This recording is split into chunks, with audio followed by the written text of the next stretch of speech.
Roll call.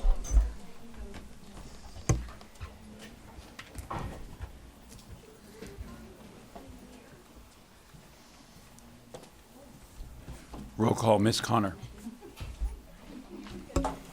Here. Ms. Kratz. Here. Ms. Nyman. Here. Mr. Brad Updegrove. Here. Mr. Roger Updegrove. Here. Dr. Weir. Here. Dr. Wiley. Here.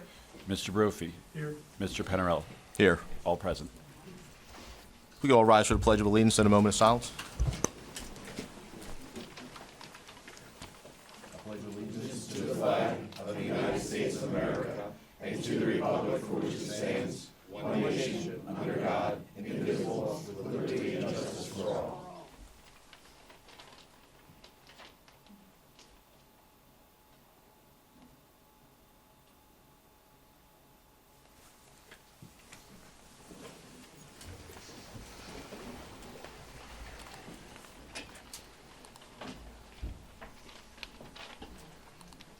We had no previous executive session, which leads us to our January School Board Recognition Month. How about that? Well, we are a few days late. This was intended for our meeting on the January 27th, but January is recognized throughout the state of Pennsylvania as School Board Recognition Month. So we want to make a certain acknowledgement to our Board of School Directors, since school board service has been a long and crucial part of our nation's legacy and its commitment to public education. So the school directors are described as ethical, principled individuals with a deep desire to serve. They believe in the value of our public schools and local control of public education for the benefit of all students. Today, school districts are expected to offer more services, along with world-class instruction, with sometimes limited resources. These expectations provide a tremendous challenge for school directors, who are unpaid volunteers who give of their time to contribute to the schools and communities that they serve. Our schools and educators' continued efforts to provide high-quality, continuous education to all students further highlights the key role school directors play in educating our children. It gives me great pleasure this evening in recognizing the Board of School Directors of the Boyertown Area School District, who give unselfishly their time and energy to support and guide our schools and the students they serve. Their efforts reflect the mission of our schools, which is to provide opportunities and success for every student. This evening, the district would like to share a small token of appreciation with our board members. At your seats, you should have found a one and only Boyertown tote bag. That is the one and only tote bag. Inside, you also find select Boyertown spirit wear items and customized thank you cards that can be used to hand to others in gratitude of what they have done throughout the school district. These cards were produced in our BASH Advanced Placement Art classroom and are originals. So you're holding 10 thank you cards that are original cards designed by our AP Art students. So once again, I sincerely many thanks to our school directors for your time, your effort, and planning and serving the Boyertown Area School District, and a special thank you to our AP Art students under the guidance of BASH Art instructor, Mr. Danero, who took time to help create the thank you cards you've received. So thank you.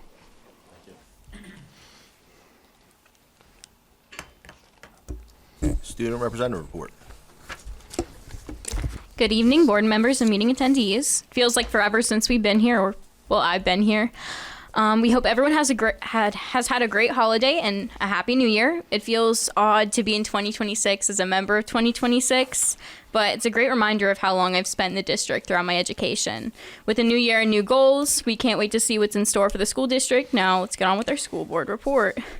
During the week of December 15th through December 19th, our school held Wish Week, which was very successful and a positive experience overall for students. The goal of Wish Week was to grant wishes to students and boost school spirit before winter break. Each day had a different theme and reward, like Dunkin', Parma Pizza, and others. Not I myself, but Audrey enjoyed a smoothie from Wawa. Participation was high throughout the week, and students were very excited and engaged. It was a great way to end the year on a positive note. winter break overall was good and a much needed break for students and staff. It gave everyone time to rest, reset, and come back for a more focused and refreshed new year. Students have come a long way since the beginning of the year, and it's still exciting to see how far we continue to learn and grow.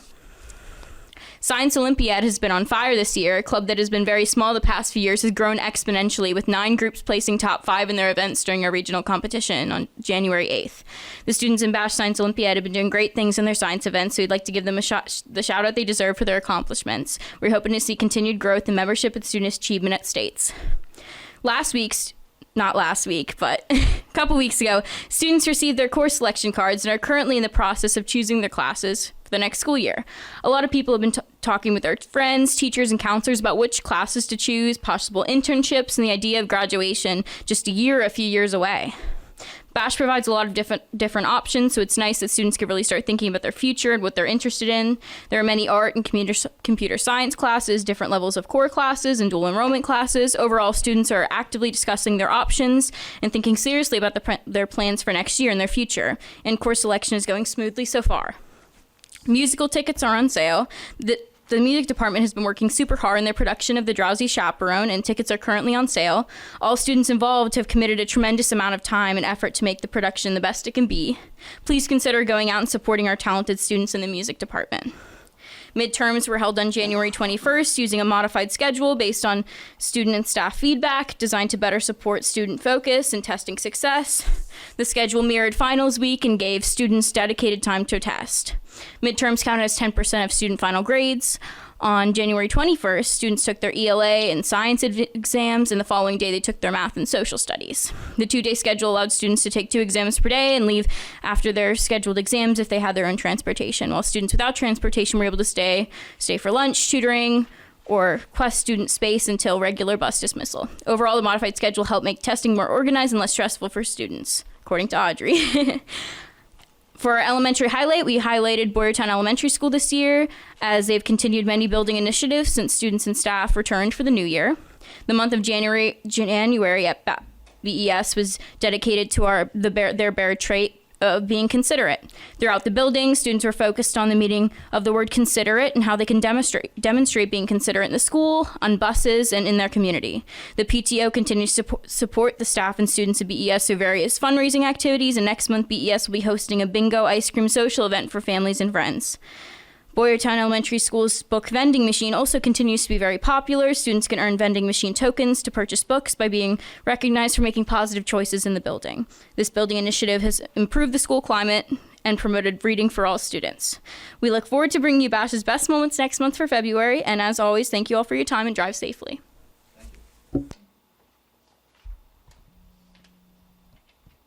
Public comment period number 1, Miss Savage, Planetarium.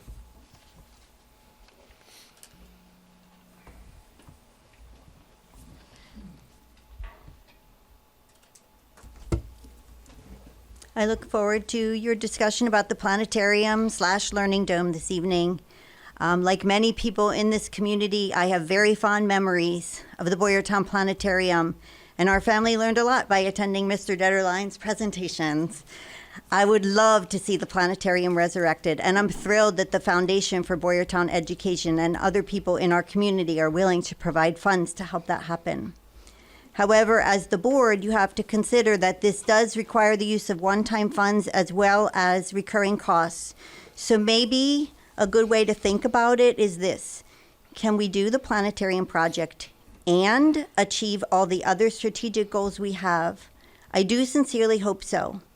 Or do we have to give up something by moving forward with the planetarium project? If we rank the district's wants and needs by priority and cost, where must we draw that line? So while there will be a lot of financial assistance from the community for this, there will be ongoing costs into perpetuity, such as a full-time planetarium director, hardware and software upgrades, training, additional staff needed for after-school and weekend events. Consider the costs that are incurred by any event being held in our schools: custodial, security, etc. And if we rent out the facility regularly, I expect we will need additional staff to run the planetarium at those times. Now, more importantly, how does this fit into the district's strategic plan? What are the highest priorities for meeting the district's goals? Our comprehensive plan calls for at least 77% of all students in grades 3 through 8 taking the PSSA ELA to score proficient or advanced. And based on PDE data, I don't think we're close to that yet, and we have a lot of work to do. Also, district revenue, in terms of district revenue increases, especially those from the state, we cannot assume them from year to year, as we've been seeing with the fights and the delays in the past year or so. So administration has been, and I assume will continue to recommend and advise you on how to really get that needle moving for improving student outcomes, and it will take resources. And I do hope that the board partners with administration to really understand our district's needs and priorities before voting on the planetarium project, to understand if this is an and or an or. And while this project evokes a lot of emotion, nostalgia, and pride for our community, you as board members have the hard job of balancing that with respect to the fiscal responsibility for the long term. Thank you. Thank you.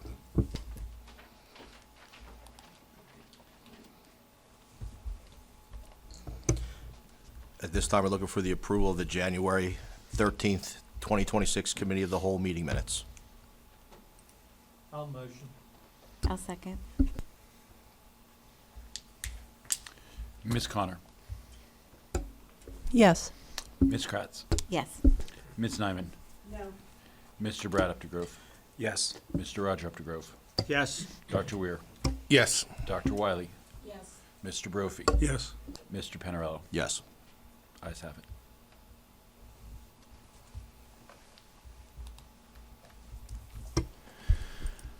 That takes us to the discussion and information section. We do have two items to be discussed this evening. First is an overnight trip. And again, as I've shared in the past, many of our choir competitive festivals do not meet our calendar necessarily as it relates to our board meetings. So we do occasionally have some meetings that we are going to bring to you that we are also going to ask for your consideration of approval on that same evening. So we have two events this evening, two trips.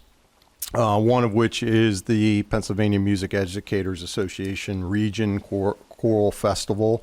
We do have coming up in February. Again, doesn't necessarily meet well within the parameters of some of our meeting times. So we are going to be asking for your consideration tonight. You can see there the listed costs of what's paid by students, what's not paid by students, the registration, substitute costs, which are accurate, and alike. And you can see that scheduled there. The second trip is our Technology Student Association, TSA, which has been a very, very successful association for the Boyertown area school district over many of decades. And it continues to be a well-attended association, and therefore a very, very competitive association for Boyertown, both regionally and statewide, and even to a certain extent nationally as well. So there is a trip that we are asking for. This is a competition across 3 days, includes high school, middle, and both our middle schools. You can see the number of staff, you can see the number of students estimated for those, and you can see the cost distribution of costs between both student and the district that's recommended for this particular trip. So again, this is a statewide competition out at Seven Springs, which is the traditional landing spot for this particular competition that Boyertown has gone to regularly. So I can answer any questions that the board may have in regards to these two trips. You will see this, and probably have already seen this slated down in the consent agenda section for your consideration for it to move forward. Okay, thank you. The second item this evening is our planetarium/learning dome. Continued conversation. This evening, what was decided was to bring both both nonprofit entities back, their association, the Education Foundation for Boyertown, as well as Stellar Dreams, and allowed their representatives to speak to any questions that the board may have in relation. You've heard from Mr. Stout a presentation. You've seen a number of figures. We're welcome to pull back that presentation and bring it back onto the screen for the board if it's so desired. We do have, I believe, one entity wants to avail a video to the board and allow the board to view that video. So I'm going to ask if, who do we have here this evening? We have Mr. Herb, and we have Ms. Deeroff. If you two would like to both come to the podium, or if you want to take turns in coming to the podium. However, to begin a discussion and any thoughts that you'd like to further with the board in relation to this. Good evening. Is that on? Is it on? No? Okay. Good evening.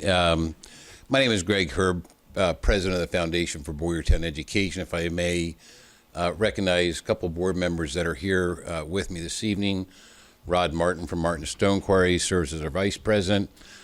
Brian Snyder with Provident Bank is our treasurer, and our executive director, Jamie Fox, here on the end. Again, thank you for the opportunity to come back and readdress the Planetarium Learning Dome with you this evening. Just by way of a brief history, your Foundation for Boyertown Education was actually established back in 2013. We are a 501c3 entity, which was established to enrich and enhance our students' educational experiences. Speaking about last year alone, the foundation awarded over $185,000 in grants to the district to fund programs and purchase equipment, tools to support and enhance our students' learning abilities, which is pretty significant.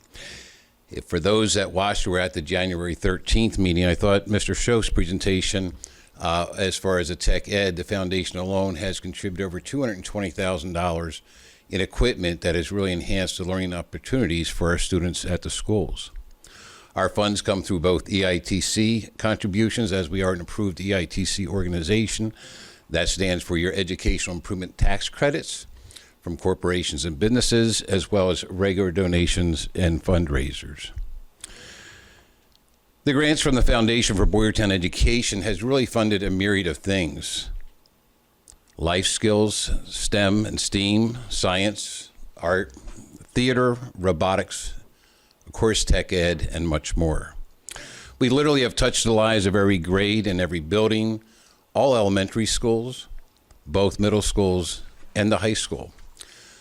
So to turn the conversation to the Learning Dome, the Foundation has spent the last year reviewing and evaluating the ability to bring this shuttered space back to life and transform the former planetarium into a multifaceted learning dome. With new technology and digital dual lens projector system, the program goes well beyond astronomy and includes subject matters like science, physics, arts, and much more that can be taught in that facility. Moreover, every student from K to 12 within the district will be able to utilize this unique learning environment, leaving a positive and impactful difference. We hope that extends to the community at large with after-school, evening, and summer program, as has been discussed. While your foundation has funded many of the tech items that were previously mentioned, like VR goggles and other technology, to enhance students' knowledge and experience, we believe nothing can replace the experience and impact of the Learning Dome. So our commitment, as was previously mentioned, is $250,000, $250,000 from the foundation over the next 5 years. Our board evaluate this investment and assess the benefits and impacts of the sizable donation before we actually commit it to make this. At the end of the day, we believe the investment will pay dividends to our students for generations to come. Moreover, this investment literally touches the lives of every student in the district, as well as continue to play a vital role in our community. I want to refer back to the January 13th meeting as we looked at cost, as were referenced actually in the discussion earlier this evening. And part of our commitment was to have a 10-year sustainability to the program. us being good stewards of these funds to invest in this project with the district. We were looking for at least having a 10-year sustainability of that program. And the cost for an educator and maintenance was about $112,000 a year, and it was referenced that's over 10 years, about $1,125,000. It's a large number. But put it in perspective, our budget at $150 million a year over 10 years would be $1.5 billion with the B dollars. And so that investment comes out to about 0.00075% of the expenses. We looked at that. We considered that with our investment, but we believe that investment is one worth taking and the impact that it will have. I also want to reference a social media post, which I don't do too often. I looked at a post from the meeting of the 13th, which a local news organizations have posted on social media about the ability to bring this dome back to life. Somebody made me aware of it. I looked at it in 4 days. Anybody who follows social media, Facebook in particular, there were 650 people who liked or loved the article. There was over 115 comments. Everyone was positive about the impact. And most notable was 135 shares, meaning that somebody shared this article to their own feed. Certainly, while social media should not dictate important business decisions, I think it's noteworthy and believe it gives you some insight and perspective. And most importantly, as I started and found myself reading through those comments, they were fellow classmates of mine, students from this district, residents from the district who felt that this had a profound impact and influenced their lives and, quite frankly, their career paths. So I think we have something very proud to be with that. So again, the foundation is here to pledge the $250,000 to help fund this project. We encourage you to carefully consider this and what impact it has to our district and to our community. And with that, I'd be happy to answer any questions that you may have for the foundation.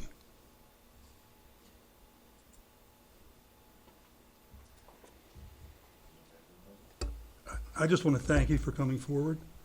I want to thank you and Mrs. Dira for pushing toward getting this. I believe this is a huge step forward in education for 21st century educational means. What this can bring to Boyertown and to the students, I'm not even sure we can measure yet. Because we haven't even talked about how AI can play into this as we're trying to move forward and make it do the things we want it to do. I know that people have put forward this and acted like this is they've asked about curriculum. That's the wrong question. The right question is, how does this support curriculum? And that's what it's supposed and designed to do. As far as base services, there's other planetariums in the country. We can probably find them. There's internet and there's phones and there's other things. And we can ask them, what kind of base services do they provide and what do they look like? Both of you coming forward to this and pushing, that's $350,000 you're willing to invest. And Correct. Both of you are willing to put your names behind this, which shows that you are committed to it and you firmly believe that the Boyertown community is committed to it. If we say no, I'm going to really wonder what we believe education is all about in the 21st century, because maybe we don't. Other countries are catching us. Other countries are passing us. We have to change how we think about education and the ways we go forward with it as we move. And this is a step. Is it a final step? No. Is this a great leap forward? No, but it's a leap. And the fact that the community is willing to come here, and I feel we're making you beg us take your money. And I feel that. I absolutely feel that. And I'm embarrassed by that. Absolutely embarrassed. I saw comments by board members that this isn't needed. So let's not do it. I'm not going to spend money on what isn't needed. Yet we spend money on stuff that's not needed every single time we come in here. Mountains of money. Unfortunately, I read a lot. Sometimes I hate to pick the paper up. I really do. And you sit there and you look, and in the paper it had 1.1 million ongoing costs. Their O&M program costs. They would what we would pay on any program that we move forward on. They are not part of bringing this back. So what you're telling me is if a program comes in that we like, we're going to start saying we're not going to do it because we got to pay the teachers and a little bit of maintenance costs. That's ridiculous. On every level I can think of. That's absolutely ridiculous. You two are basically paying for this. When I look the numbers out and I think about how they're probably conservative in the costs of the district is nothing. Not 1.1 million, not $112,000. It's nothing. Because when you bring it down to the capital costs, and that's what we're talking about, capital costs, not O&M program costs, you're covered it. So that's like saying to me, here's 2 tickets to the Super Bowl for free. You want them? And me say, no, I'd rather watch it on my TV screen at home. I just don't know any other way I can go forward or convince 8 other members of this board that moving forward this is in the best interest of the parents, the children, the district, Boyertown's reputation, and everything else about education that we have for almost no money. Thank you. I appreciate your comments, and no, we don't feel like we're begging you to take our money. We work really hard. No, I appreciate that. We have enjoyed a great partnership. I mentioned 2013 for those newer to the board, and backstory is I was here. These 2 gentlemen were part of the 5 of us that founded the organization after a year and a half of a painful steering committee. And quite frankly, we exist for one reason and one reason only, and that's a great partnership we have with the district. That's the only reason we exist. And in totality, there's been significant investments, and quite frankly, we all have that vested interest. We did look at the Learning Dome very carefully because we have never funded something or any physical project, so it was a heavy lift for us in particular. But again, I could also speak as a student, one of the first class of students that was there. I won't do that, but I was back there the day that opened up as a 7th grade student. You can do the math on that. But I think beyond that, it really has become part of the community and know the impact it has on our students. And that's what we're about in the various aspects and covering all parts of the district, including something like this. So thank you. One phrase that I think that you're bringing forward that I want to say is that the board should think about in the area of imagination. Don't think what is, think what can be. And that's where you need to go. If you really consider yourselves people for education, that's what you got to think about. You know what is, but think you need to lead to say this is what can be in the future. You said you're willing to commit $250,000 over 5 years. That's correct. Okay. Suppose this really takes off and it's phenomenal. Would you consider donating any more if needed? Certainly, I can't speak on behalf of the board. If there is a particular funding need for something like anything else, we have a grant request process that follows. And so I don't want to not answer your question, but quite frankly, I can't commit to the future. We're hoping to, again, raise a substantial part of that capital cost up front to show our support of it. And I don't know what that would be.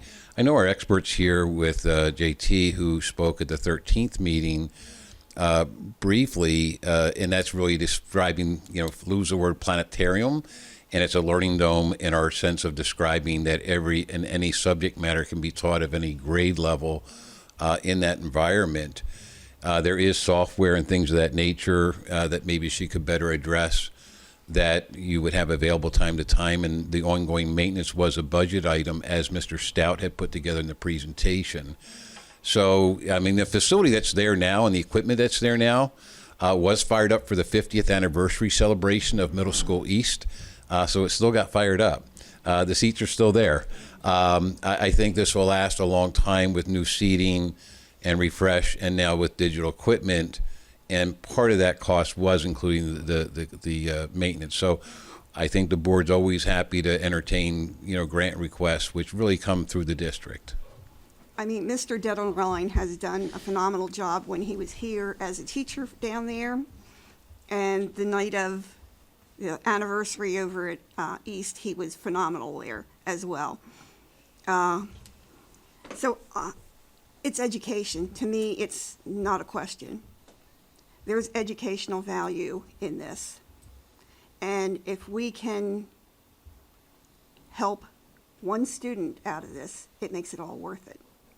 This is a new way, a new technique, and it might just spark something in that child that has been having issues for years. And I think it's a phenomenal thing. And I'm glad both you and Mrs. Deroff are doing this. If the board rejects it, shame on them. Thank you.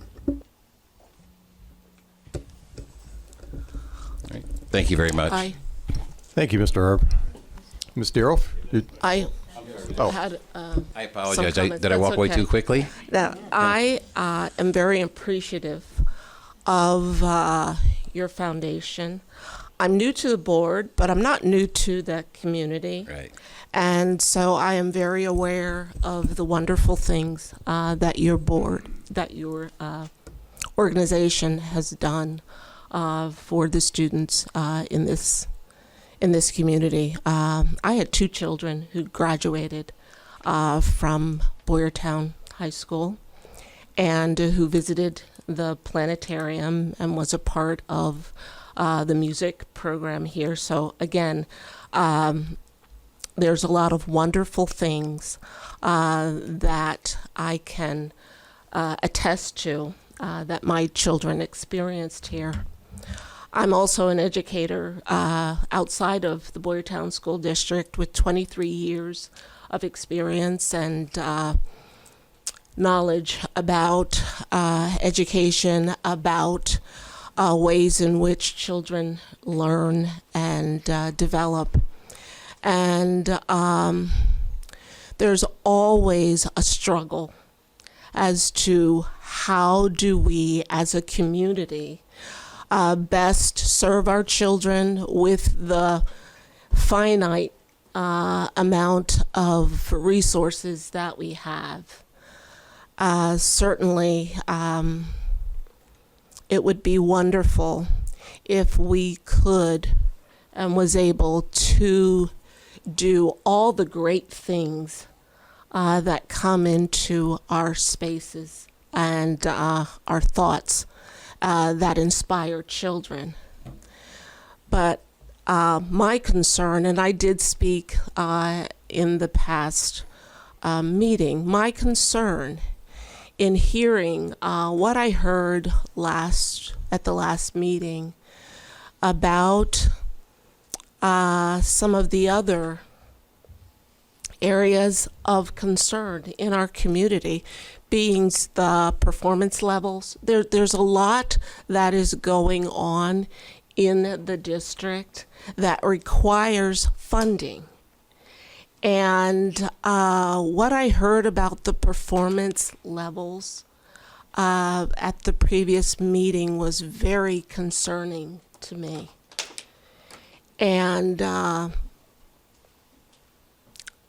my question about the planetarium and revising this wonderful space from the past is, okay, if we're expending monies, and I'm still not sure what is the amount, there's so many questions that I have about what exactly is the school district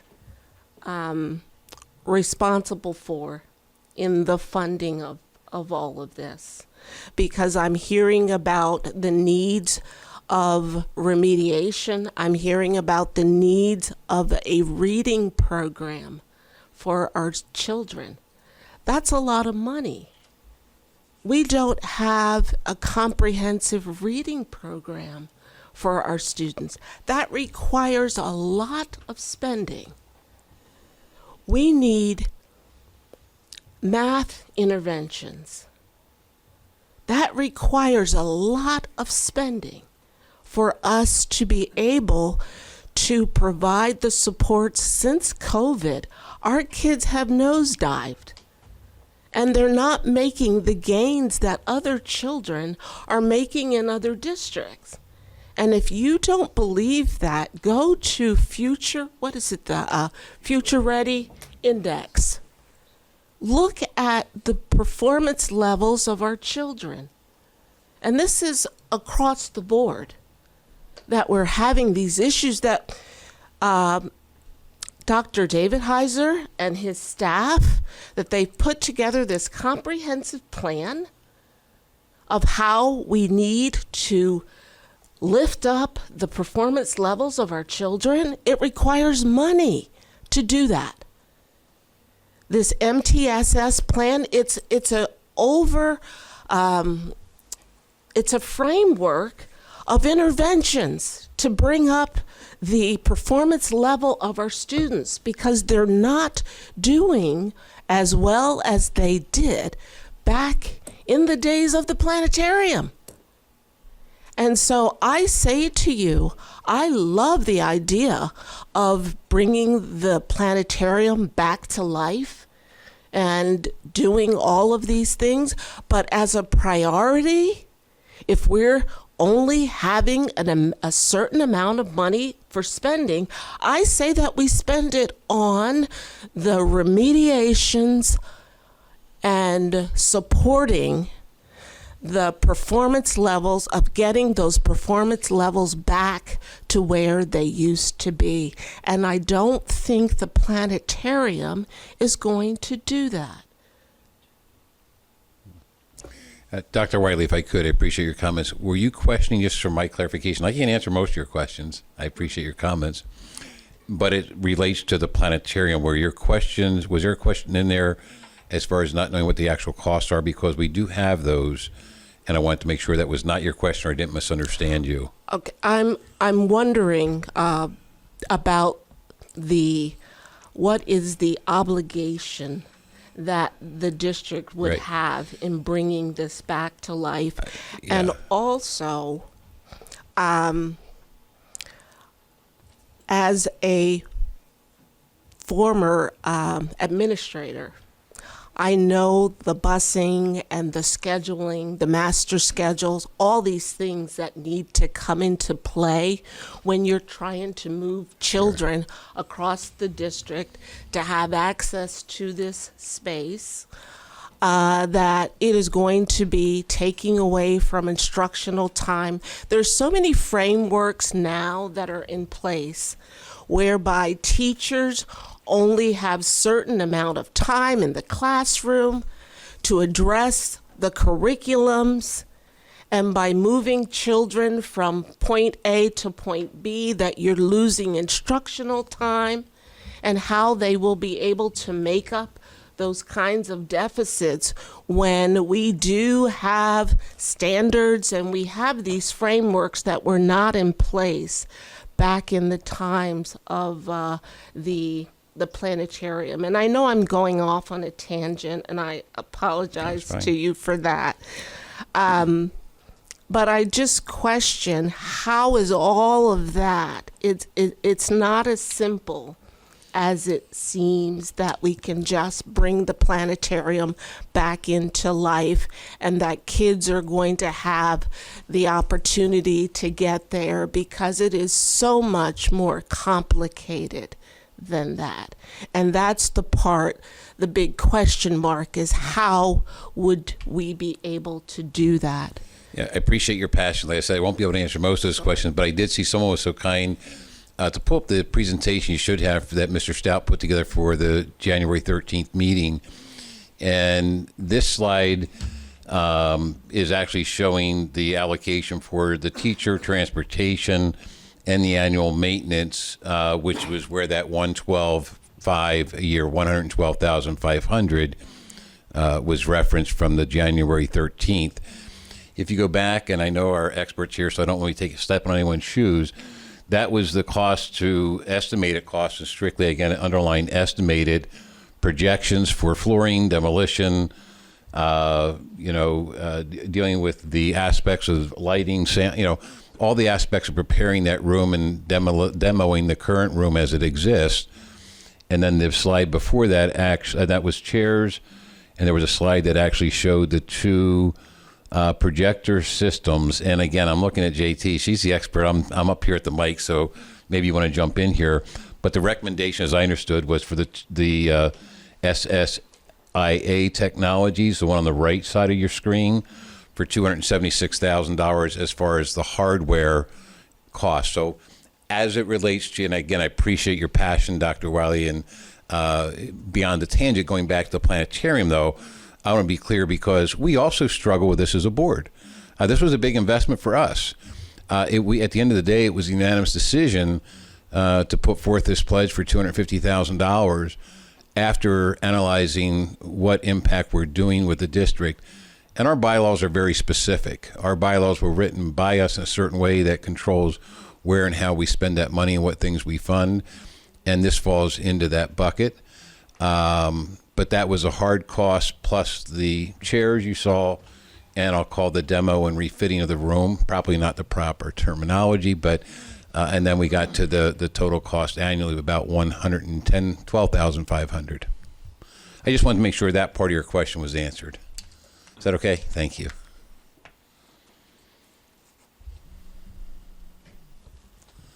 All right. Thank you very much. Mr. Updegrove, hold on, Mr. Herb. No, Wait. I think that's all right. I just wanted to say, to all of your points, Dr. Wiley, as far as, bringing our students up and getting the supports that they need and the money that we need for that, the amount that the district needs to cover for this, what funds would they be coming out of, right? That paying the teacher obviously comes from one place, but any other additional renovations and things, that'd be the capital fund, I would assume, right? And so that wouldn't help with supporting more teachers and supports anyway, because we can't use it there. Yeah, that's correct. The reoccurring costs, that $112,000 that you saw, that would be part of the general budget, right? That would be something that we would budget in annually. In Part of the $150 Yeah. million budget. yeah. Or in addition to. So Sure. the Part of the $150+ million budget.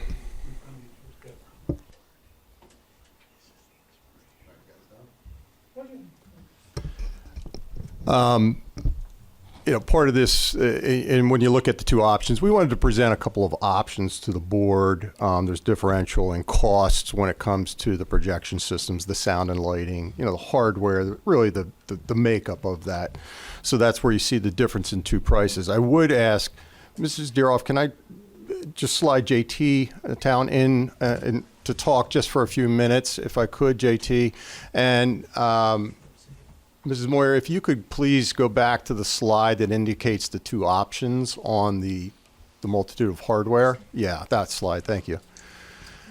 And I've asked Ms. Town to come this evening just to mostly speak to this slide and her expertise in the field of planetariums, to just share with you really a recommendation. The options are there, and the money is different, right? So I'm missing, there it is, okay.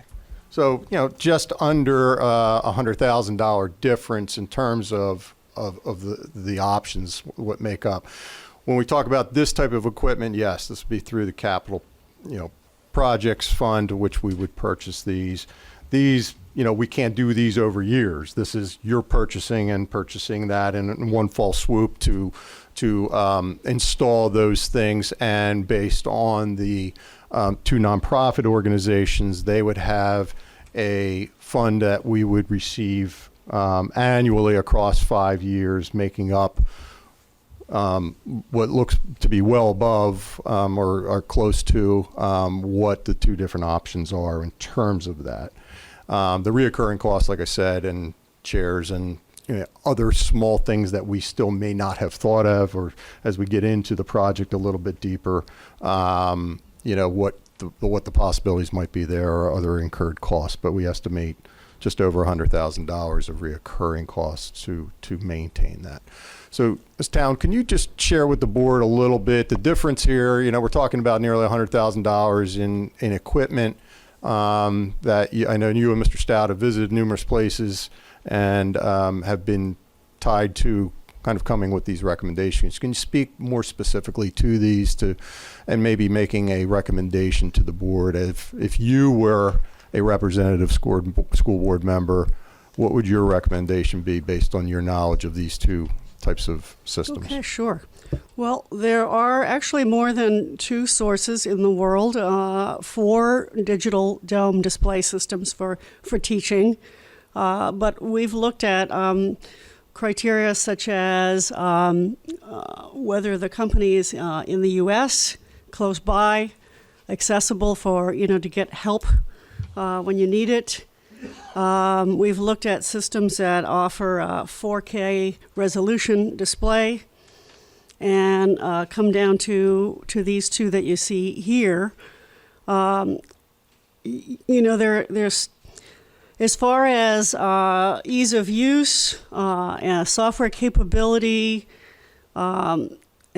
opportunities for multi-use, they're quite similar. We could also look at compatibility and collaboration with other schools. There are no fewer than 15 Pennsylvania schools that have digital planetarium systems now, and that number is growing, and about the same number of Pennsylvania colleges with digital planetarium systems. So there are opportunities for doing dome casting and sharing and educational programs with other places. So those are some of the items I've looked at and talked about with the school district here. Also,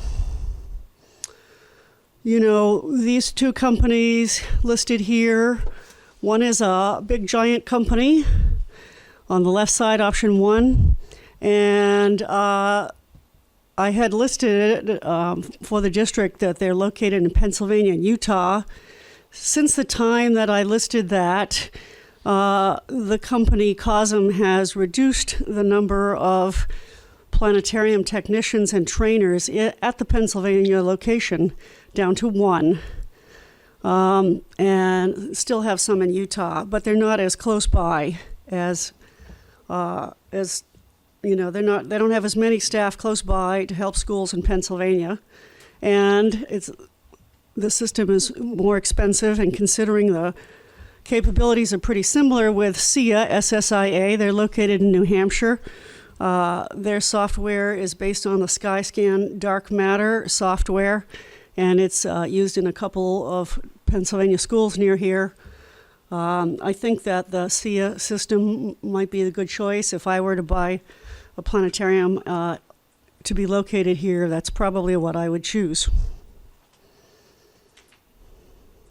Questions for Ms. Town from a technical side?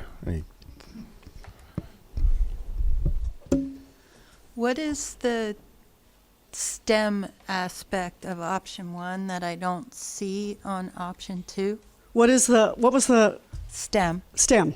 Oh, well, there's a little bit more built-in STEM in the software of option 1, but there's certainly some in option 2 as well.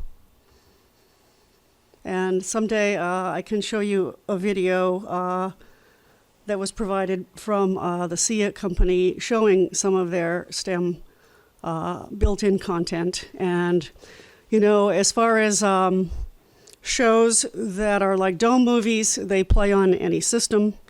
So there's no difference there as far as what it will play from the outside world. What is the ease of creating something, in-house to, as it supports a certain curriculum such as science, biology? Excellent question. There is a learning curve to these systems. It's a computer-based system. So if you want to build lessons, live lessons and content and guide students in doing so, I would recommend a teacher who has very strong computer skills, file transfer skills, file backup skills, those kinds of things. there's a good amount of training that comes with any of these systems. But even after the training, I would say that it really takes a few months to get in a groove where you know how to build a lesson and build a show. You have to do a little bit of practice. You have to build up, kind of like maybe with anything else. But yeah, these companies have worked hard to make the software easy to use so that even students can use it. And we've also looked at having a separate computer for students to use offline, but they could also develop content, multimedia shows, music shows in the planetarium using the main keyboard, mouse, and monitors. So, a school that has its own IT department should be able to work through these problems, correct? What's the problem? None. That's what I'm getting at. Yeah, a lot of, I mean, I've been encouraging this district to talk to other districts that have digital planetariums and are having great success. They're using the planetariums even for math and reading programs. They're using them for, I think there's another word for English as a second language now. Sorry, I don't know what it is, but they're using it in support of English as people learning English. They're having great success with special ed students in the planetarium and programs. Methacton School District in Eagleville, North Penn High School in Lansdale, Allentown schools.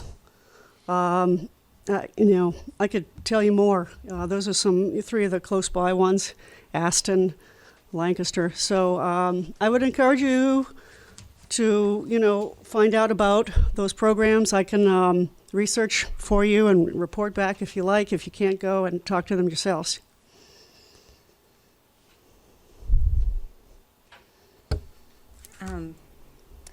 I want to look at which one it was. There was Eastern Lebanon just Yes, reopened. Eastern Lebanon is another one. In 2023, so pretty recently is when they reopened theirs. Yes, that's a good example. So maybe we could learn some things from them. Yeah, and it's possible that they have the SSIA system from New Hampshire. I'm not sure. I think so.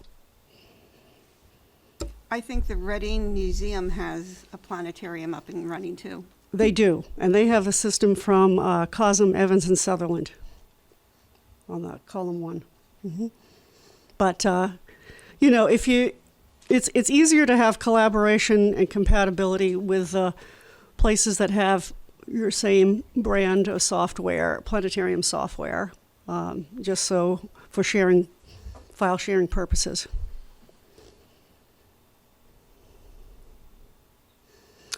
But speaking of the Reading, they do a lot of special events there, and they rent out the facility, and the planetarium director does a lot of custom visuals because he can, accomplish that in a couple of hours in support of lots of special events and meetings, rentals.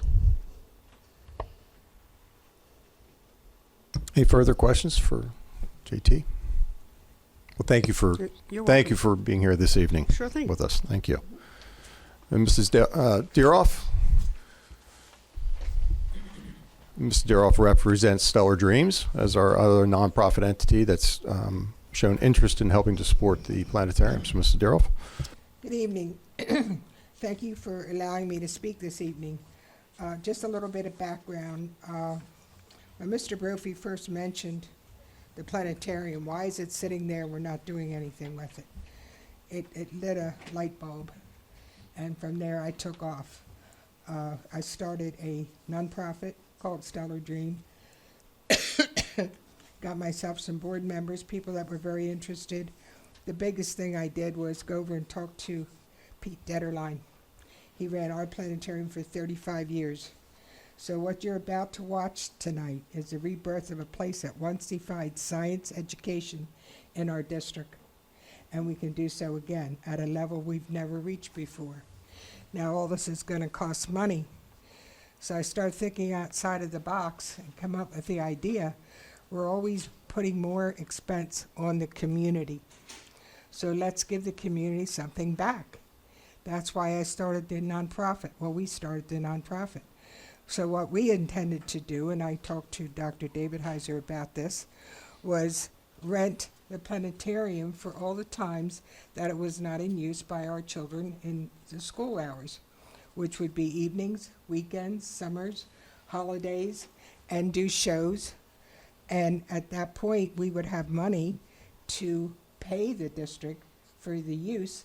Therefore, they would have money if there was any repairs or anything else they had to buy. Because I didn't just intend to use it once. This would be used continuously. Holidays, we would have holiday shows. We would have birthday parties. We would even have weddings if somebody wanted one. Can you imagine a wedding in the planetarium? We would have dinner and a show. There's all kinds of activities we could do in there. You wouldn't have to necessarily use the cafeteria or anything. Thank you. We could just have it catered. There's many, many aspects of things we could use. In fact, I was so excited about this, I got prices to use the facility, and that shouldn't be a problem. What we would do is have a IT person learn and get trained on this equipment, more than one, so that we could keep using it all the time. When one person wouldn't be able to, we'd have someone else that could. So I would like to turn this over to Mr. Detterline, and I think he can explain more. I have a lot more I would love to say, but we spent a lot of time on this, and I don't want to get the people bored, so go ahead, Pete.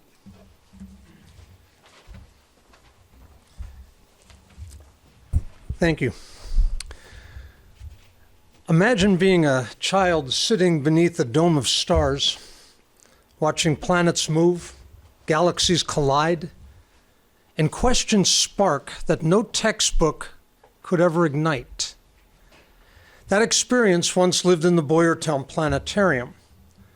And now, thanks to renewed vision and community support, it can live again as a state-of-the-art digital learning dome. After the last board meeting, like Mr. Herb, I also looked at the Pottstown Mercury and on Facebook, and the response was overwhelming. Like he said, there were 653 likes, 143 positive comments, 138 shares. And that level of engagement tells us something important. This isn't nostalgia talking. It's community coming together in recognition of the undeniable power of hands-on, immersive learning. And one of those comments on Facebook said it perfectly. Learning in a textbook doesn't do it justice. Seeing it in 3D form and sitting under the stars is rewarding. It's something every kid should see. Jackie Rothenberger. A digital learning dome does what classrooms simply cannot do. Instead of imagining orbit patterns, students can watch them unfold above their heads. Instead of memorizing facts, they can experience science. Research consistently shows that immersive visual learning improves retention, curiosity, and critical thinking, especially for students who don't thrive in traditional lecture settings. Not just theory. We have proof. Maria Trotter shared the planetarium was an incredible learning experience that made the school day exciting and memorable. I will always remember those visits. Others went further. Jennifer Nymark wrote that the planetarium inspired my future, leading her to earn a minor in astronomy and teach her own elective course. And Amanda Mayberg credited the planetarium right here at Boyertown with sparking a lifelong passion that led to a graduate degree in astrophysics. And today she works at NASA's Jet Propulsion Laboratory. That is the ripple effect of inspiration.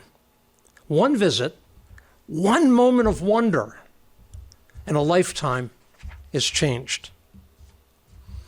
and that was with the old planetarium. This modern digital learning dome expands those possibilities even more.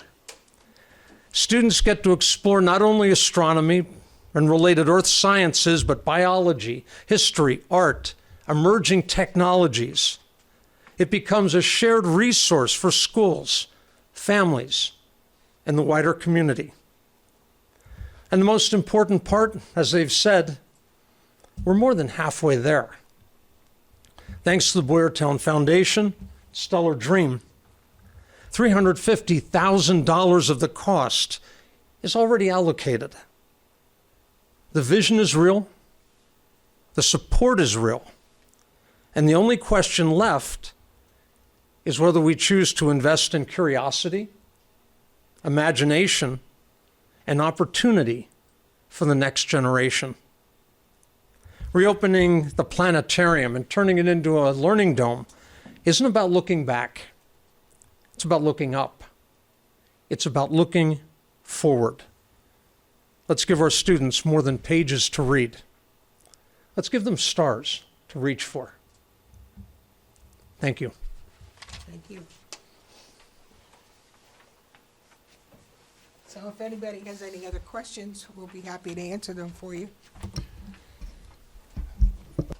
Yes. Okay, not to put Mr. Detterline on the spot, but in your tenure here at Boyertown, what did you see with a student that was not learning, not picking things up? What happened after he came down to the planetarium? Okay, make sure I have the question. Once a student gets to the planetarium, Okay, a student that hasn't been learning, hasn't been picking things up in science or whatever, comes down to the planetarium and sees all of this. Have you experienced how that took off for somebody that was slow learning or was having a hard time picking up on something? we've had lots of different groups in the planetarium, including special ed classes, and successfully working with them in there. Because things in the planetarium during my time were always interactive. And I would hope that would be true at the Learning Dome as well. And I'm sure the Learning Dome director will certainly be a part of making that interactive for the students, because we want to see how they respond and how they work with that and how they move through. I like how you said about special ed, because I had some special ed children that I drive, because I drive van. And there were a couple of them that are particularly into the planets and that, and I think that would be an awesome thing for them to do, is to go there. Hold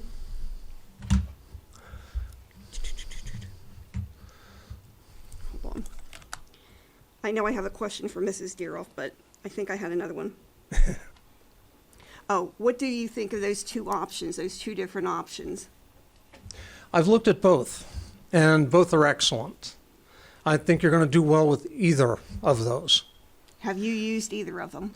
I have not. I have used a digital planetarium at Kutztown, but that was a totally different type of projector that they had there. Okay, thank you. My next question then is for Mrs. Deeroff. I'm going to ask you the same question I asked Mr. Herb. If Stellar Dreams sees this taking off and we need more finances from you, will you commit to more money? I think that depends on how much we get to use the facility, because we're giving a commitment to rent it. The more we rent it, the more money we're going to pay to the district. So I see a stream of money continuously coming into the district through us. Okay, thank you. Any other questions? Mrs. Deeroff, you had asked if your video could be shown this evening. Yes. And the answer to that is yes. So we're going to put that up for the board. Okay, good. Stellar Dreams has a video that I've shared with the board already. However, was asked if it could be displayed this evening. So, Mrs. Moyer, if you could please pull that up.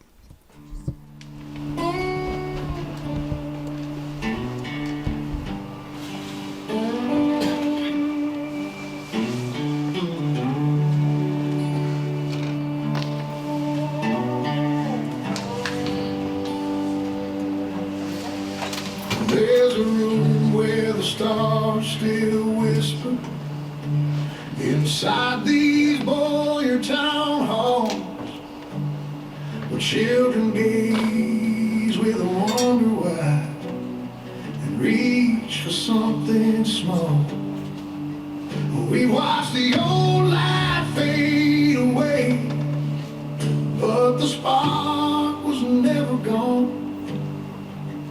Now a stellar dream is rising, and it's calling us along. So let's light the sky again. Let the children see beyond the end. Every spark of hope begins with a stellar dream within.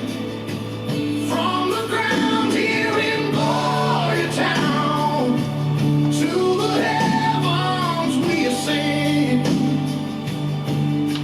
Come on, friends, let's light the sky again. Once, there was a place where the stars came alive, a beloved planetarium, where curiosity soared and young minds reached for galaxies beyond their own. The time has taken its toll. The lights have dimmed, the equipment outdated, the sky has gone quiet. Until now. A new era is about to begin. A cutting-edge Digistar projector is rising from the silence, ready to carry us across the cosmos. This system will completely transform our planetarium into an immersive digital classroom. Students will be able to fly through galaxies, land on Mars, dive into Earth's oceans, and explore physics, biology, and space in ways that no textbook could ever match. Because it's more than a projector. It's a portal to knowledge. And it will benefit not just our students, but our entire community. But we need your help. We're raising funds to upgrade the projector, refresh the seats, and bring hands-on programs to every school in the district. So whether you're a former student, a parent, science lover, or just someone who believes in the power of education, this is your chance to make a lasting impact. Every gift is a launch pad. Sponsor a seat, fund a field trip, or bring an entirely new universe to life. Donate now at stellardream.net. Together, we can keep our kids dreaming, discovering, and reaching for the stars, because the sky is not the limit.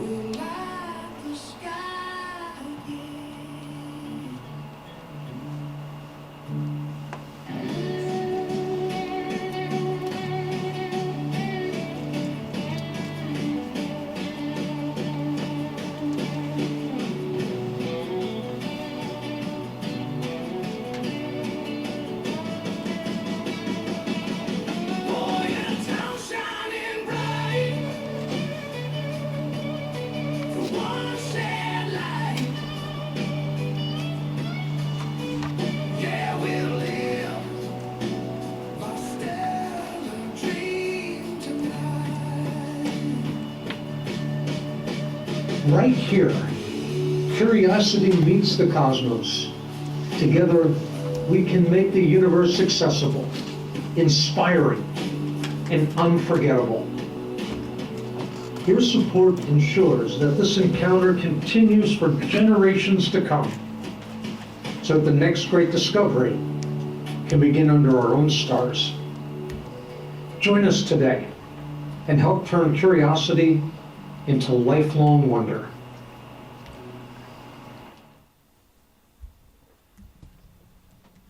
There's one thing I wanted to add. On there it says about the website. The website is not live yet. Until the board makes a decision, That will not be made live. It's there. We finally got it all done, but it won't be activated until the board makes a decision. So does anybody have any other questions now? Thank you. Thank you, Mrs. Daroff. Thank you, Mr. Deadline. Thank you, Mr. Herb, on sharing information. Anything else with the board? I would recommend to the board that you take some consideration time. I would recommend that we bring this back at our next legislative meeting on the 24th. That would be 2 weeks, a little over 2 weeks, 3 weeks from now, for your consideration as to whether this project would move forward or not. And in the interim, if there's any further information needed or necessary, please contact Mr. Stout or myself, and we'll try to get that information in your hands as quickly as possible. Dr. David Heiser, would it be possible for you to have the smart board and the OmniVision? Could we have a sampling of what is possible with the virtual experiences with the smart boards?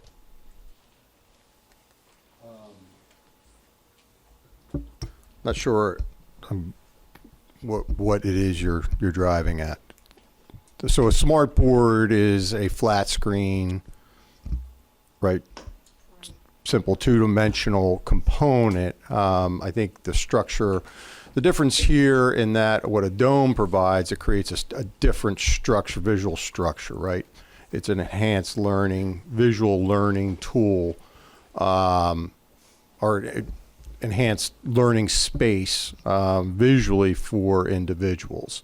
The smart boards that and screens that you see in our classrooms do not give those aspects to things. It doesn't necessarily can give the depth of what it is that a dome delivers in a visual learning experience. I was under the impression that the district did have the goggles, the OmniVision goggles, that give the three-dimensional experiences similar to the dome. Yeah, they're not smart boards, right? They're the goggles themselves. So the foundation purchased those goggles, and this is many years ago. I'm going to have to find out whether and what operational aspects those are, if we can have any demonstration done with regard to those. They are individual in nature, right? They're not a board that you bring in and everybody's experiencing that same thing. Those are goggles that are individualized. Right, but you would need a projection for the goggles, is why I thought the smart boards.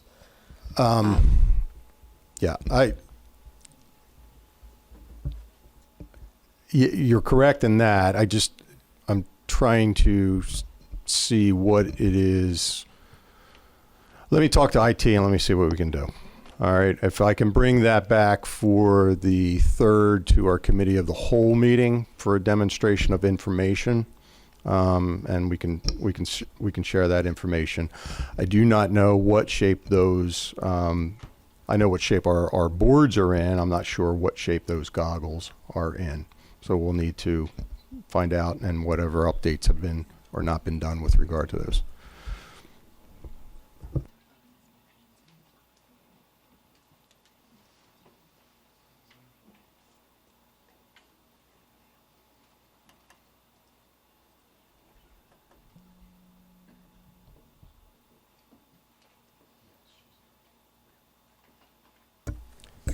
Treasurer's report.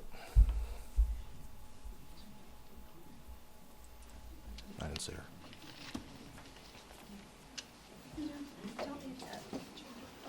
I wanted to speak your comment too, or did I get over here? We didn't get there yet. Oh, okay. I didn't mean to clear the room, but it's been a while since I've been here, and there are new board members, so I just want to say welcome.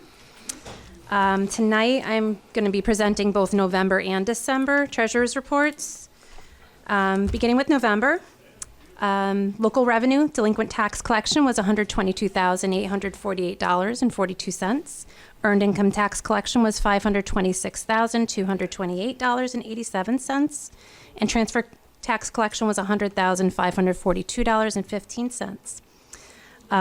Quite a bit of state revenue that came in that month.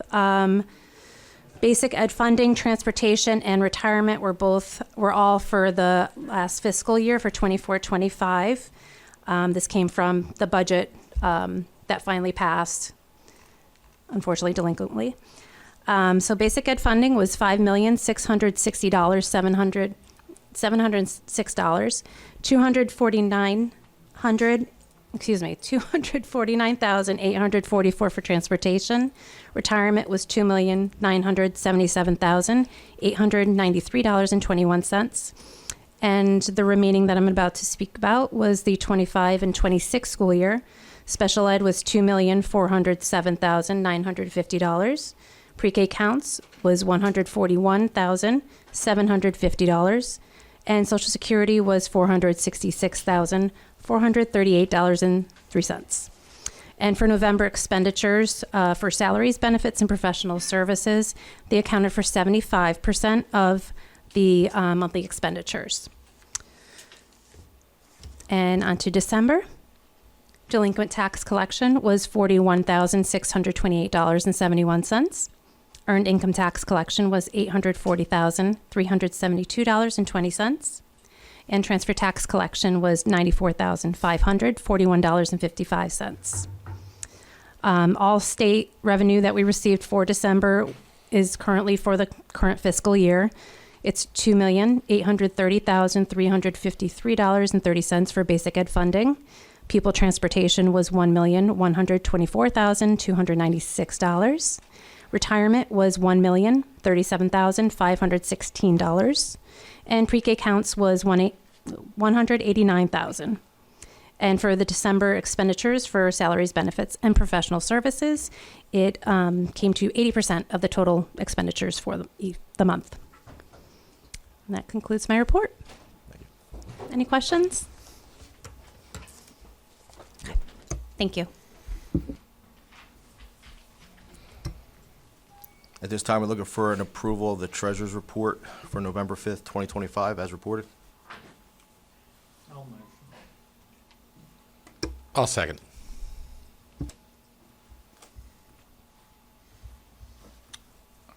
Call the vote. Ms. Connor.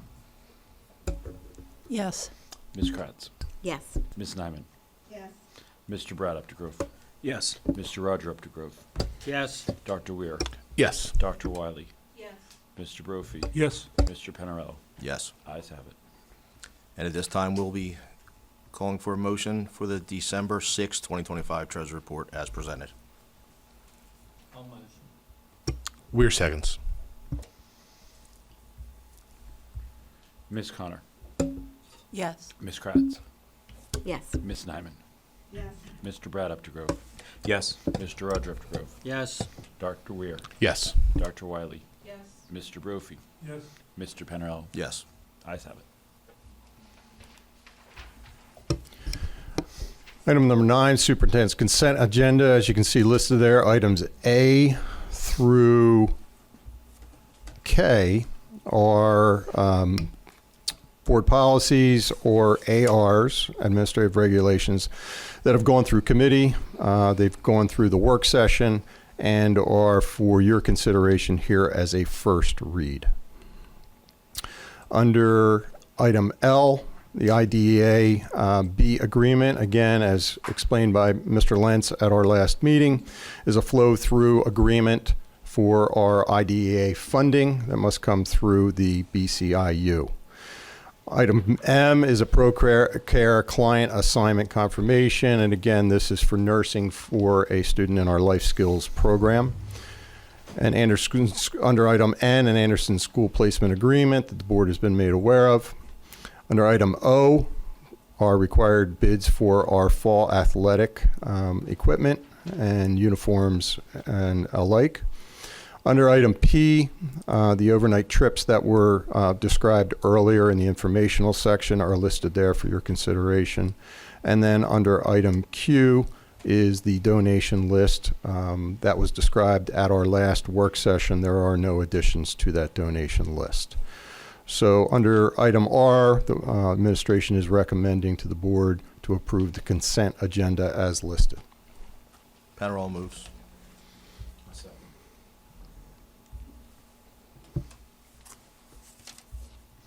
Ms. Connor, Yes. Ms. Kratz, Yes. Ms. Nyman, Yes.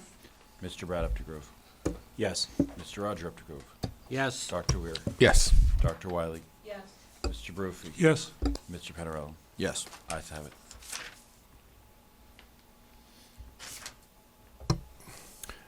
Item 10, the superintendent's report itemized agenda. Under item A, we are asking for your consideration and for approval of the 2026-2027 school district calendar. Just as a footnote that we did make those two changes as described by Dr. Weir in September. That day has been moved, in October, the day has been moved to the 12th, and in April, again, the same day has been shifted to aligned with a weekend rather than established inside the week. Panarello moves. I'll second. Question. I have concerns over not having snow days in there. These days, whatever they are, FID days. they're, what are our children learning? What are our children learning on those days? The children have assignments that are listed inside of that correlate with the time of which, their focus is and whatnot through that. They are asynchronous, meaning they have some days to get those things accomplished and completed. It is, the days are created and have been created by the state to be emergent, right? As emergent, they're not a regular thing that we need to get done. In absence of those, we would have to place snow days into the calendar to which would extend the calendar, or we would have to make up days beyond those snow days. So for instance, if we put snow days in, our calendar would be extended beyond whatever those are if we did not allow FID days. And if we were, in today's world, if we were then adding snow days to the back end of the calendar, they're well beyond our PSSA testing points. We want to front end as much as we can to meet the needs of, and we talk about curriculum and we talk about programming. I think one of the things that has accelerated exponentially across the last 10 to 15 years has been the amount of content and requirement to meet the standards that are necessary and deliver the instruction necessary to meet those standards. A FID allows us to continue that in the moment of time. While it may not be a direct instructional period for that, it does help us to create a continuum of learning during a time period where we don't expect it to be long, a day or two, and allows us to get through that without having to add additional days to the calendar to meet the hours or the day commitment. So that's really the behind the scenes, why is there a FID? There is no educational value from what I've been hearing from kids. Okay. Well, They would rather have been outside on a snow day, having a good time, and making that day up if they had to. I meet regularly with student advisory groups, and their answers to that are just the opposite. Because a FID really allows them the flexibility to do everything you just said and create a continuum of learning. While we're not stacking necessarily 8 consecutive hours into a school day with a FID, gives the students flexibility while they're home to go out and, if they wanted to do some things in the snow, but come back in during some of the time in which they aren't, and allow them some opportunity to do some learning at the same time. So I think it meets both needs of what some people may remember to be a traditional snow day. I think the world has shifted a little bit where we can use technology to the best interest of everyone at the time to deliver a continuum of learning. Those students that need that educational, that structure of an in-class thing of a teacher teaching to them and having that help there, this is not helping them. Well, and thankfully, we don't often run into these days. We just don't, right? Last year, we used 1. The year before, I think Boyertown used 0. This year, we've used 3 thus far. There are emergent days that aren't consistent in nature and allow, like I said, the process and continuum of learning to continue without having to lengthen the calendar days or us to have to, add on the back end days to the end of a school year, well beyond the time of when testing is done and so forth, which we know the learning that takes place during those periods of time are probably not as beneficial as they are during a FID period of time, because they're not necessarily in the continuum of learning when everything has concluded. So I do really defend the opportunity to utilize FIDs, and really from a requirement standpoint, a school district any longer can move to virtual at any point in time as long as it continues to meet FAPE, and that's free and appropriate education for our students. We obviously know that we want to maintain as much consistent in-school presence time as we possibly can. But there's days in which it's going to be unsafe for us to travel, or we can't get things prepared in time, and this really acts as an opportunity for us to continue along the same path without really losing much in that time period. Dr. David Heiser, just as a point of clarification from PDE, school districts are permitted 5 per year. Is that correct? So they're allotted 5 per year if you do register for FIDs. You don't need to register for FIDs, and you can move a school district into virtual learning any number of days that you care to. And it still allows for the counting of days as long as you're meeting FAPE.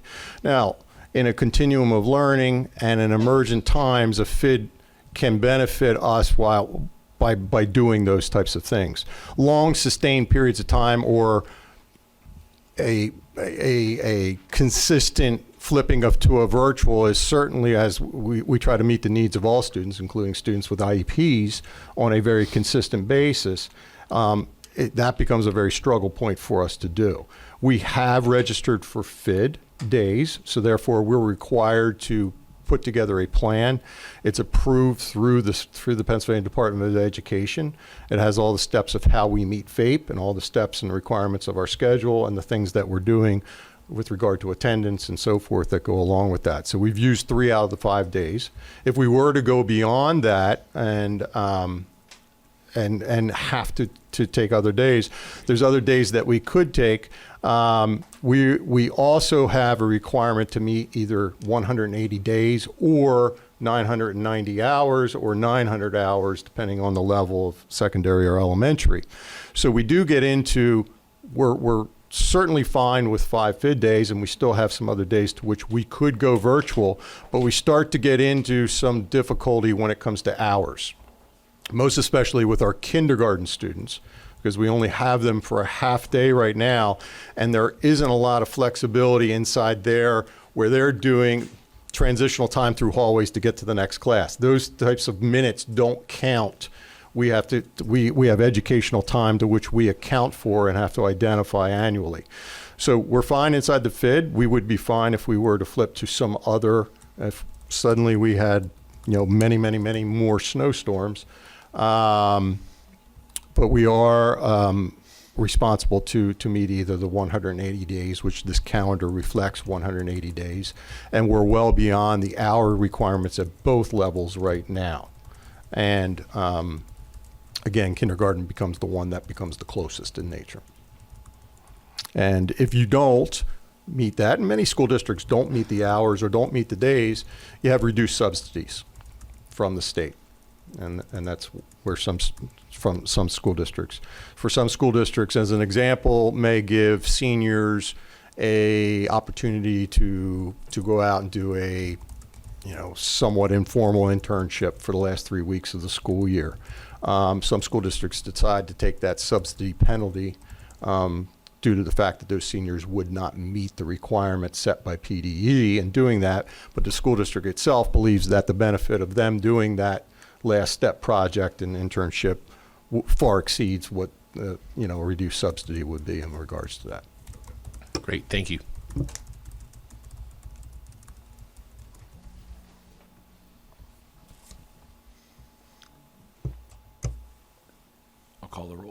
Ms. Connor? Yes. Ms. Kratz? Yes. Ms. Nyman? No. Mr. Brad Updegrove? Yes. Mr. Roger Updegrove? Yes. Dr. Weir? Yes. Dr. Wiley? Yes. Mr. Brophy? Yes. Mr. Pennerell? Yes. Ayes have it. Under item B, the district vehicle bid award, I'm going to have Mr. Lentz explain a little of this when we get to the question and discussion area once and if the motion gets to the floor. But this is the bid award as explained a little bit during the committee of the whole meeting. So administration does recommend awarding the vehicle bid for one heavy-duty pickup maintenance truck and two 10-passenger MPV school vans to Fred Beans of Boyertown in the amount of $177,609. Pennerell moves. I'll second. Mr. Lance, if you can just fill in a couple of the details for the board that Sure. I'm in. So it was identified that there was a number of vehicles that had reached the end of their useful life. And so I worked to put together a schedule to address the replacement cycle, to not have them all hit at once. So pretty much we're targeting 2 student vans and a truck with a plow hookup for maintenance that we put out for bid. We're awarding the lowest bid, which is Fred Beans.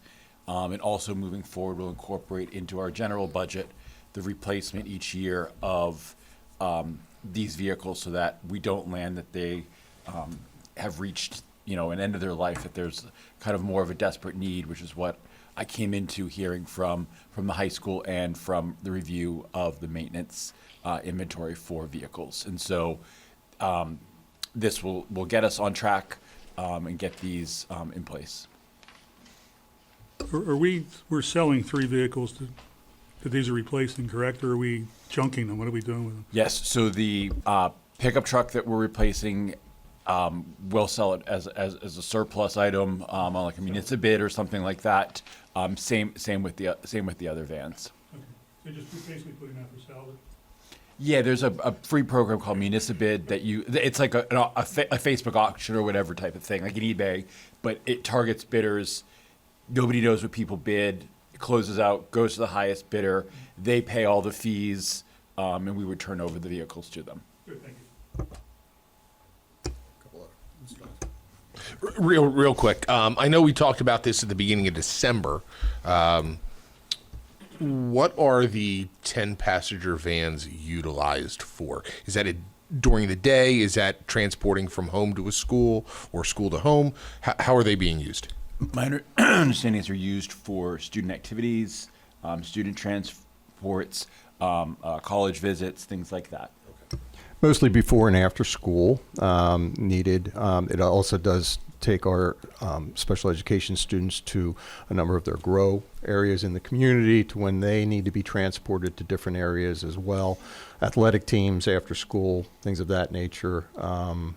So they're highly utilized, both during the day and after school. Thank you. What is the lifespan of these vehicles? So it's a combination based upon the mileage. Like a truck that doesn't go a significant amount of miles, you can probably get 10 years out of that, just based upon upkeep and everything else of that. The school vans, if I'm recalling, some of them are well over 10 years for that. I think if you get on a replacement cycle, I think it's in every 5 to 7 years. But also then, if you replace them, if there's still some life left, you cycle them down. So we could potentially use vehicles that we don't, feel are at the right place for students, but use them for courier service throughout the district, right? Because that's more localized than going further distances, as well as looking at any maintenance that needs and, the point at which the maintenance costs are so much, it's in our interest to buy a new vehicle. So 3 vehicles these are replacing are going to be put to rest. Yeah, we'll auction them off for. Does that happen to be one that's sitting back at a garage right now for over a year now? The maintenance one, I believe, is, yes. I think that was a mail delivery van or something that's been there for over a year now.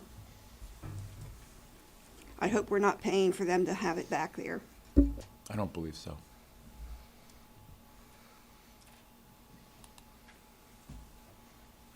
Okay, I'll call the vote.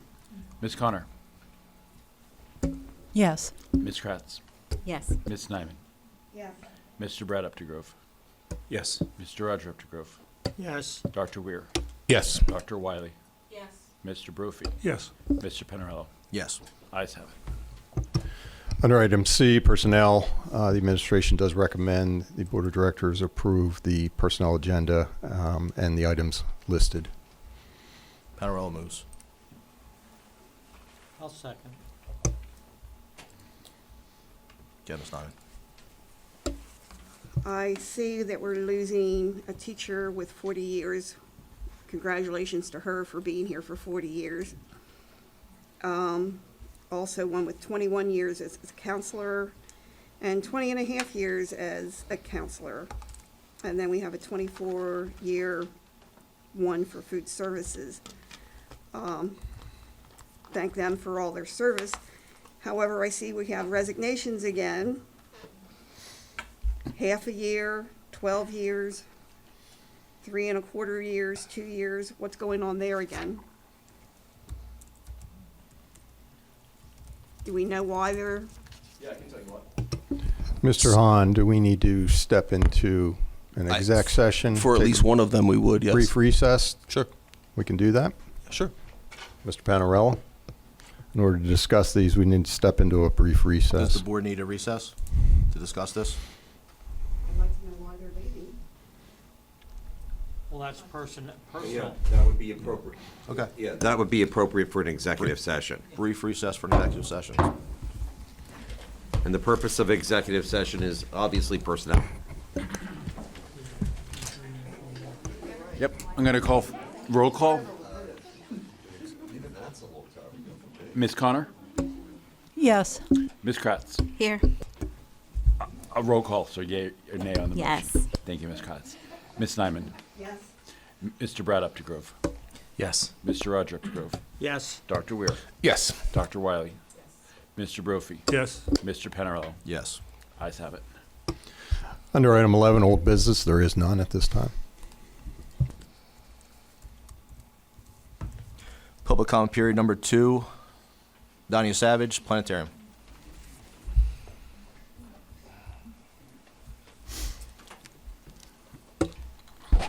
Hi again. My first comments were intended to help you, give you like a framework on how to think about the planetarium, knowing that, well, I didn't know that there was going to be so much support here for it. But I just wanted to follow up on that again and think about questions or suggest questions you might ask, such as, you know, what's the timeline driving this? What's the urgency? Is it worthwhile to learn more until you know more about your budget and more about what other needs there are? I think it is important to visit a planetarium like Eastern Lebanon's and see really what it is, because I don't know about you, but for me, I hear about it, it sounds really, really cool, but it's really hard to put yourself in there in this new technology and learn about what other schools are achieving through their planetariums. Ask them what their outcomes are from that. I would also ask you to work with administration and try to help them elucidate for you the learning outcomes expected versus the time that the kids would be outside of the classroom or in the bus. Or to tie this to your strategy and your goals. How does this particular thing tie to the strategic plan you just all worked very hard on and the goals? And to help you prioritize this with other expenditures that are needed. And then I think one other thing you might explore is other 21st century technology. I've heard this idea of VR goggles talked about. I know my experience with them through my job and through a little bit of gaming with my kids is that you're there, you actually can be with the other people that are participating. And in my job, the coolest thing I got to do was take these VR goggles and hold a molecule and turn it and make it a little bigger so I could see inside of it. And imagine that seems like 21st century technology. So maybe you want to explore what else is available. It sounds like we maybe have some of these goggles available, and maybe they're outdated at this time. I don't know, but just I'm adding suggestions for you to look further into this topic. Thank you for listening.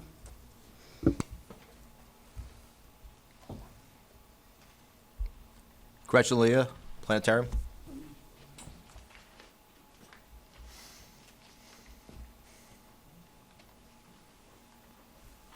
Thank you for letting me talk. My husband and I moved in. The button. Oh, what do I do? Just press that button. Okay, well, technology, I'm not really very good, but my husband and I moved into this area in 1972 because of the good school district. And I hate to say, when I read the statistics the other day about reading and math, I thought, well, things have really gone down. But I must admit, too, this planetarium sounds really, really neat. But I don't think we're getting the whole picture. When I learned about the statistics about what the kids are learning and the big fancy planetarium, if we only had so much money, it'd be like getting a big fancy house for your family or food for a lifetime. What would you pick? So I think you've got to look at what the kids are really learning when it comes to getting this planetarium. And if we could have both, could we have both? Like maybe could you get historic grants for the planetarium and then put the money from the foundation into the learning system? I just don't want you to overlook and buy the big shiny coin if it's not really helping the kids. So those are my thoughts. Thank you.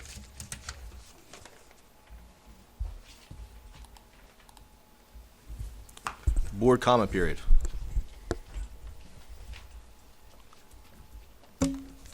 Not at this time. Ms. Nyman? That's correct. I just want to remind everyone to get their tickets for the Drowsy Chaperone. Nothing at this time, thank you. Dr. Wiley? I would like to in some way acknowledge the people who have all the years of experience in the district as a board to do something, I don't know, in some way to acknowledge the years of service that they have provided for this community.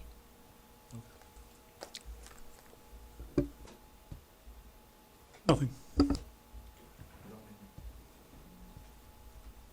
Yeah, I want to thank you, student representative, for your little speech there that you had. Thank you. I don't have much to add. I believe our wrestling team had to wrestle at 7 o'clock for districts. So hopefully they do well. I don't know the outcome.